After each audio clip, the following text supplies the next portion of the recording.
Hey everybody, it's Rob from Flailthroughs. This is Gundam Battle Operation 2, and this is a round in the FAZZ I got when I was on release night for the F91. Was just getting my dailies done to get more tokens, of course.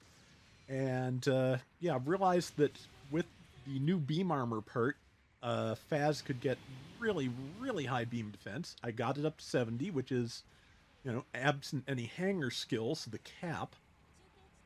This is level 4 FAZZ, of course. And also, with the addition of a hanger skill to up ranged mod, I was able to get my ranged mod up to 103. Plus the extra from the uh, free, no slots required part that drops your hit points a little bit. And yeah, FAZZ, of course, has damage control and a bunch of other defensive skills. I may be thinking of shock dampener and getting them confused as I do, but yeah, it has a lot of. It's hard to stun is the point, and because it's hard to stun, well, that landed well. But yeah, because it's hard to stun. That means that once the beam saber shenanigans start, it is very hard to, or it's very easy to counter things. Um, but yeah, with 70% beam defense and type advantage against F91s, it's a good choice. Also, let's see. Also, I had another point. Don't remember. Oh yeah, before this, I tried one round as the Dovin Wolf, and that was just hilarious because the Dovin Wolf is not bad, but it's big, it's slow, it does not have type advantage against F91s, and I couldn't get its beam defense as high, so yeah, it was just it's of course massive and slow. The F91 is tiny and fast. It was like being swarmed by bees. It was kind of a terrible time, but so much so that it was actually funny to me. Which, nice when you can get that. I had a couple of those today, like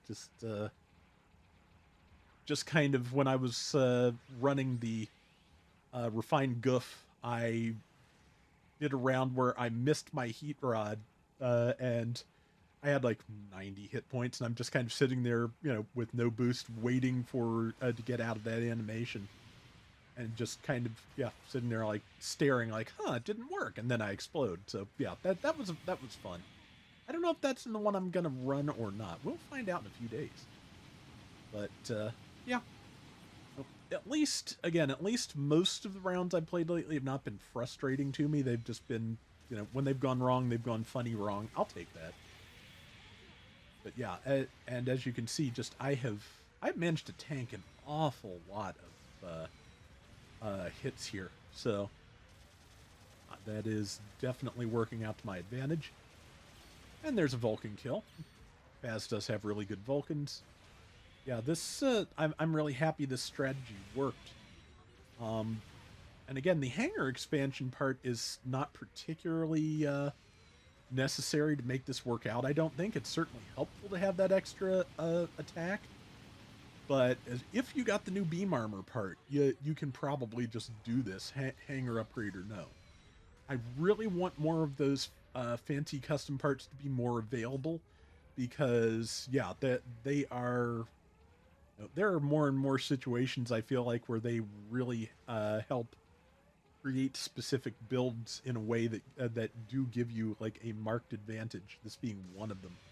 So yeah, I want access to those to expand, so that it's not a thing where just the people. I don't want these tactics to be reserved only for whales. That's what it comes down to. So you can, of course, save for tokens, but you're only going to end up with selected custom parts that way. I've been playing so much lately, I nearly hit the analog stick to pick where I was going to respawn. But yeah, it's I again those parts really need to be available in the ticket store, in the DP store, someplace like that, just a lot sooner than is happening. Case hit the F91, followed up with enough to stop it, I think. Taking a lot of beams, but as you can see, a lot of beams, yeah, don't mean a lot at the moment. Sabers, a little bit more of an issue because the F91, even though still with type disadvantage, the F91 just it's really hard with its melee. That said, yeah, I have the melee up fairly far as well, so it does okay. It's again this just went better than I expected, and yeah, so far, in fact, a little bit one-sided, which everybody's running a lot of F91s, so I don't really think either side has an unfair advantage in that regard. Let's see, bomb planted at our base. At with a difference in score like this, that's something. Yeah, I wouldn't even worry about too hard. Because 3,700 points, it'll probably be a little bit more when the bomb goes off, because it's hasn't because it'll be under the 2-minute mark. But also, yeah, it's not going to be enough, especially if we keep focusing down the people who do turn up. Unfortunately, again with setting the bomb, either the rest of your team needs to coordinate and hold off the enemy team while the bomb goes off, or you basically all need to just cluster around the base so that all of your objectives are more or less aligned.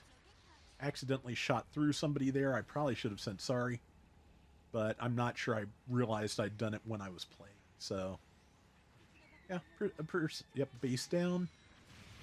Yeah, they would have gotten about even with where we were, still a little bit under if we hadn't kept fighting. But since we kept fighting, and people ran off on their own on the enemy side, yeah, we were able to get our lead or keep our lead pretty handily.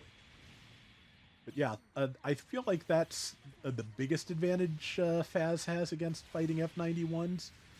Up close, it doesn't have the priority. It's going to take some damage.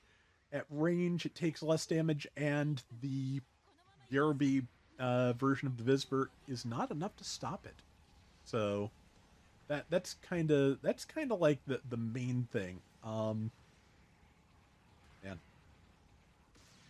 Now I'm just sitting here thinking, yeah, I ought to, with this setup, I ought to try and color FAZZ as the Hulk one of these days. But yeah, 30 seconds left. Even with our base destroyed, we've got a like 8,000 point advantage. That's pretty good. At these costs, that's not enough to say victory is assured, but they'd have to wipe our whole team with plenty of assists to make that up, I think. So, just trying to reach what I can reach, hit what I can hit, and hopefully get more damage in. Yeah, I'm a big enough target that the spinning attack is probably best used against things like FAZZ, honestly, because that probably did the most to me that any single attack has so far. Yeah, ran away with that one a little bit, but just I was really happy with how well this did. Top assist at 1,800, top diversions, which again, yeah, if you can just sit there and tank everything, that'll do it. Only 2 and 1, but 117,000 damage, so I'm going to call that a success. That is going to do it for today's Gundam Battle Operation 2. We'll be back soon with more. Till next time, everybody take care and have fun. Later.